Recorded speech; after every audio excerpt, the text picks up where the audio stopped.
आज की वीडियो में हम आपको दिखाएंगे कि नेपाल और बांग्लादेश के बाद अब मेक्सिको में भी युवा पीढ़ी का गुस्सा किस तरह सड़कों पर फूट पड़ा। ये सिर्फ एक विरोध प्रदर्शन नहीं है, बल्कि ये क्रांति की शुरुआत है जिसे दुनिया जेन ज़ी मूवमेंट कह रही है। मेक्सिको में हजारों युवा सड़कों पर उतर आए हैं। उनके हाथों में झंडे हैं, पोस्टर है और नारों में एक ही बात गूंज रही है, सरकार जनता से डरे, जनता सरकार से नहीं। इस वीडियो में हम आपको दिखाएंगे कि ये आंदोलन कैसे शुरू हुआ, इतना बड़ा कैसे बन गया, मेक्सिको के राष्ट्रपति क्लॉडिया विशनम के खिलाफ क्यों युवा भड़के हुए हैं और इस पूरे देश की राजनीति क्यों हिल गई है।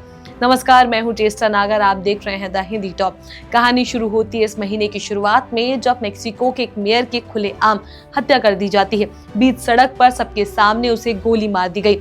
ये खबर आई तो पूरे देश में हलचल मच गई, लेकिन ये घटना सिर्फ एक स्पार्क थी। वास्तविक विस्फोट 15 नवंबर को हुआ। 15 नवंबर को हजारों युवा, ज्यादातर हुड्डी पहने हुए, राष्ट्रपति के निवास नेशनल प्लेस के बाहर इकट्ठा हो जाते हैं। ये वही जगह है जो मेक्सिको का राष्ट्रपति हाउस माना जाता है। युवा सुरक्षा घेरा तोड़ते हुए बैरिकेड जमीन पर गिरा जाते हैं और देखते ही देखते लोग अंदर तक पहुंच जाते हैं। मीडिया कैमरे ऑन है, पुलिस हड़कंप में है, आंसू गैस चलाई जाती है, कई जगह झड़प होती है और इस पूरे प्रदर्शन में करीब 120 लोग घायल हो जाते हैं, जिसमें बड़ी संख्या में पुलिसकर्मी हैं। ये प्रदर्शन अचानक नहीं हुआ। युवा लंबे समय से मेक्सिको में बढ़ती हिंसा, ड्रग के आतंक, भ्रष्टाचार और सुरक्षा की कमी से परेशान थे। मेयर की हत्या उनके लिए आखिरी चेतावनी थी कि अब चुप रहना संभव नहीं। यही कारण है कि सोशल मीडिया पर एक घोषणा पत्र जारी किया गया। इस घोषणा पत्र में साफ तौर पर कहा गया, हम ना राइट विंग है ना लेफ्ट विंग, हम सिर्फ युवा है जिनका सब्र अब खत्म हो चुका है। जेन ज़ी का लक्ष्य साफ है, हिंसा, भ्रष्टाचार और सत्ता के दुरुपयोग के खिलाफ खड़े होना। इस आंदोलन की सबसे खास बात यह है कि इसे किसी राजनीतिक पार्टी ने लीड नहीं किया, इसे कोई नेता नहीं चला रहा, इसे चला तो रहे हैं 18 से 29 साल के वो युवा जो अब चुप नहीं बैठना चाहते। इस आंदोलन का एक अनोखा प्रतीक भी बन गया है जापानी कॉमिक वन पीस का किरदार लूफी की पहचान वाली खोपड़ी वाली टोपी और उसकी ताकत का प्रतीक झंडा प्रदर्शनकारियों के हाथों में खूब दिखाई दे रहा है। यानी युवा ये संदेश दे रहे हैं कि वो डरने वाले नहीं और वो अब किसी भी गलत सिस्टम के खिलाफ खड़े हैं। सवाल उठता है कि मेक्सिको में इतनी नाराजगी क्यों है। असल में मेक्सिको दुनिया के सबसे खतरनाक देशों में से एक माना जाता है। यहाँ ड्रग की पकड़ इतनी मजबूत है कि कई बार ये सरकार से भी ज्यादा ताकतवर दिखाई देता है। हत्या, अपहरण, डकैती, ये सब आम हो चुका है।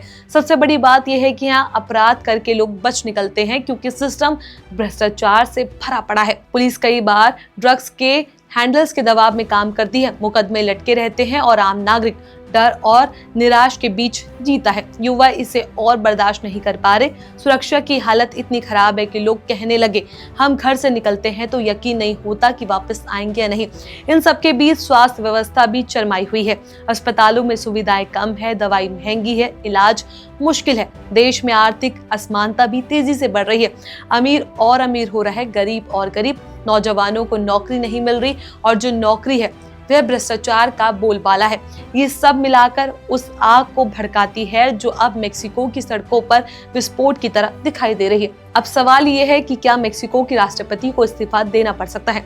वर्तमान स्थिति को देखकर ये बिल्कुल संभव लग रहा है। अगर प्रदर्शन ऐसे ही बढ़ता रहा, पुलिस प्रदर्शनकारी आमने सामने आते रहे और सरकार की तरफ से कोई ठोस कदम नहीं उठाया गया, तो मेक्सिको में राजनीतिक संकट गहरा जाएगा और राष्ट्रपति पर दबाव बढ़ सकता है।